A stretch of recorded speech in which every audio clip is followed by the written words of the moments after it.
టీడీపీతో పొత్తు బీజేపీ కార్యకర్తలకు ఎవరికీ ఇష్టం లేదని బీజేపీ సీనియర్ నేత అంబికా కృష్ణ స్పష్టం చేశారు. బీజేపీలో కష్టపడ్డ వారికి టికెట్లు ఇవ్వలేదని ఆగ్రహం వ్యక్తం చేశారు ఆయన. బీజేపీ రాష్ట్రంలో రెండు ముక్కలుగా మారిందన్నారు. టీడీపీ బీజేపీ ఒకటైతే ఆర్ఎస్ఎస్ బీజేపీ అనే పరిస్థితి వచ్చేసిందన్నారు. కార్యకర్తలు బీజేపీకి వెన్నెముకలా ఉన్నారని వారిని హింసించవద్దని కోరారు.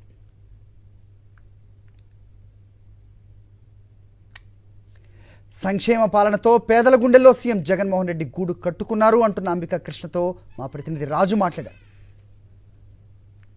ఉమ్మడి పశ్చిమ గోదావరి జిల్లా వ్యాప్తంగా చూస్తే కనుక బీజేపీ టీడీపీ జనసేన పొత్తుల వ్యవహారం కాకరేపుందని చెప్పొచ్చు. ఇక్కడ ఉన్నటువంటి సీట్ల విషయంలో కూడా మల్లగులాలు పడుతున్నారు. దీనికి సంబంధించి మనతో మాట్లాడేందుకు బీజేపీ సీనియర్ నేత అంబికా కృష్ణ ఉన్నారు. సార్ చెప్పండి, ఏ విధంగా చూస్తారు ఈ పొత్తుల వ్యవహారం బీజేపీకి సంబంధించి? ఏ విధంగా చూస్తారు? ఇక్కడ ఉన్నటువంటి జిల్లాలకు సంబంధించి చూసినా కానీ సీట్ల కేటాయింపులో కూడా కొన్ని కేటాయింపులు టీడీపీకి ఎక్కువ ప్రిఫరెన్స్ ఇచ్చారని కొంతమంది వలస నేతలకు ఇచ్చారని కొంతమంది, అసలు కార్యకర్తలకు సంబంధించినటువంటి కేటర్లో ఇక్కడ ఏ విధంగా ఉంది అసలు మనోభావాలు ఏంటి అసలు? అంటే అండి, యాక్చువల్గా బీజేపీ పార్టీ పొత్తులు అనే విషయంలో అట్టడుగునున్న కార్యకర్తలకి ఎవ్వరికి కూడా ఇష్టం లేదు.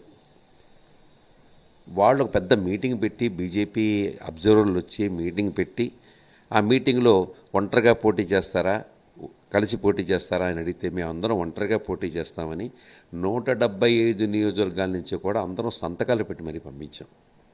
సంతకాలు పెట్టి పంపించిన తర్వాత కార్యకర్తల మనోభావాలు గ్యారంటీగా ఉన్నాయి, తీసుకున్నారనే ధైర్యంతో ఉన్నాం. ఈసారి మేము ఒంటరిగానే వెళ్తామనే ఉద్దేశంతో ఆ తర్వాత మళ్ళీ ఒక 10 మంది నియోజకవర్గానికి 8 మంది 9 మంది చొప్పున పేర్లు ఇచ్చారు, మేము ఎమ్మెల్యేలుగా పోటీ చేస్తామని.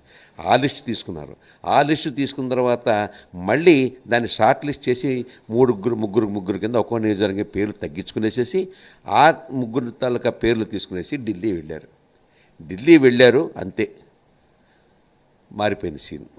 ఏం జరిగిందో ఏమిటో ఏమీ అర్థం కాదు. పొత్తు అని చెప్పి టీవీలో చూడంగానే కార్యకర్తల గుండె జొళ్ళు మంది ఒక రకంగా పొత్తు అని కంగారు పడిపోయారు. అసలు ఎవరికి ఏ కార్యకర్త కూడా ఇష్టం లేదండి. ఎందుకంటే 20 సంవత్సరాల నుంచి 30 సంవత్సరాల నుంచి పార్టీలో ఉండి బీజేపీ నమ్ముకుని జెండాలు మోసి ఎండనక వాననక ఎప్పుడు బీజేపీ అధికారంలోకి వస్తుందో కూడా రాని పరిస్థితిలో ఆంధ్రప్రదేశ్లో బీజేపీనే నమ్ముకుని బీజేపీ కోసం రక్తం దారపోస్తున్నటువంటి కార్యకర్తల మనోభావాలు వాళ్ళు తినేటివి కదండి. ఇది న్యాయమా?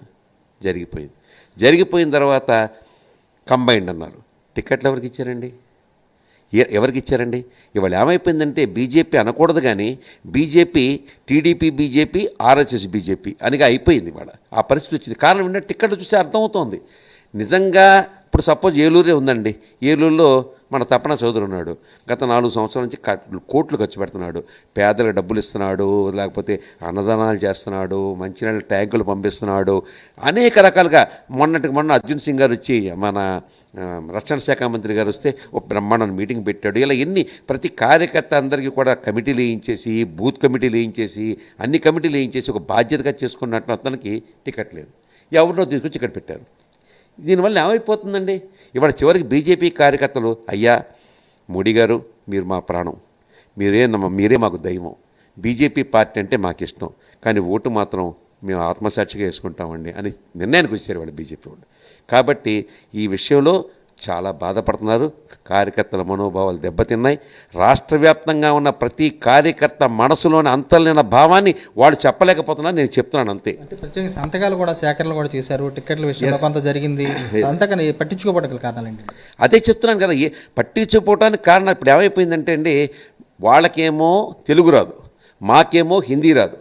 డైరెక్ట్గా కేంద్ర ప్రభుత్వంలో ఉన్నటువంటి మోడీ గారు కానీ, అమిత్ షా గారు కానీ మా భావాలను వ్యక్తపరిచే మా భావాలు ఈ రకంగా ఉన్నాయి, కార్యకర్తల భావాలు ఈ రకంగా ఉన్నాయి అని చెప్పే ఒక నెట్వర్క్ మాకు లేకుండా పోయింది. ఆ నెట్వర్క్ ఉన్న వాళ్ళు వెళ్ళి అక్కడేమో రాజకీయం చేసేస్తున్నారు.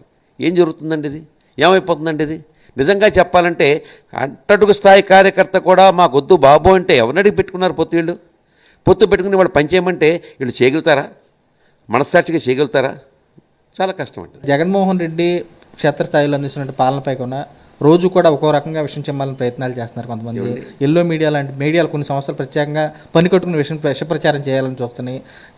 ప్రజాక్షేత్రంలో లబ్ధిదారుల విషయంలో కానీ మీ ఒపీనియన్గా సీనియర్గా చెప్పండి, ఏ విధంగా ఫీల్ అవుతున్నారు?